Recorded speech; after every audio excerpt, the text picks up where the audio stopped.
dit accord vise à concrétiser le projet dénommé Boucle de l'amitié énergétique entre le Congo-Brazzaville et la République démocratique du Congo, selon les termes. Une première phase consistera à renforcer les capacités des transports de lignes entre la centrale électrique du Congo de Pointe-Noire et la centrale hydroélectrique d'Inga en République démocratique du Congo via Brazzaville, précise le document. Suivront plusieurs phases d'augmentation de capacité de production d'énergie électrique et de construction des lignes de transport associées. Prenant la parole, le ministre congolais des hydrocarbures, Bruno Ranchard-Itoua, est venu circonscrire les contours de ces projets surnommés Boucle de l'amitié énergétique et qui a comme partenaire privilégié le prince héritier des Émirats arabes unis, représenté pour la circonstance. Le projet qui nous réunit ce jour vise à créer une boucle électrique, baptisée Boucle de l'amitié énergétique.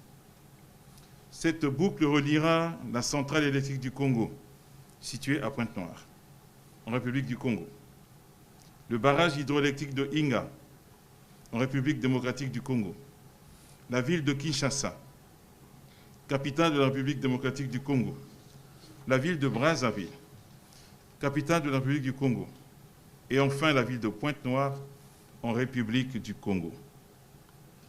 La boucle de l'amitié énergétique, au cœur d'une nouvelle architecture énergétique intégrée en Afrique centrale, alimentera plusieurs lignes à haute et très haute tension destinées à fournir de l'énergie, notamment aux industries minières, en République démocratique du Congo. Selon le signataire, la boucle alimentera plusieurs lignes à haute et très haute tension destinées à fournir de l'énergie, notamment aux industries minières en RDC, principalement dans les Grands Katanga. L'accord a été conclu pour une durée indéterminée et devra faire l'objet d'une évaluation tous les 5 ans, mais aucune indication n'a été donnée sur les coûts de financement du projet.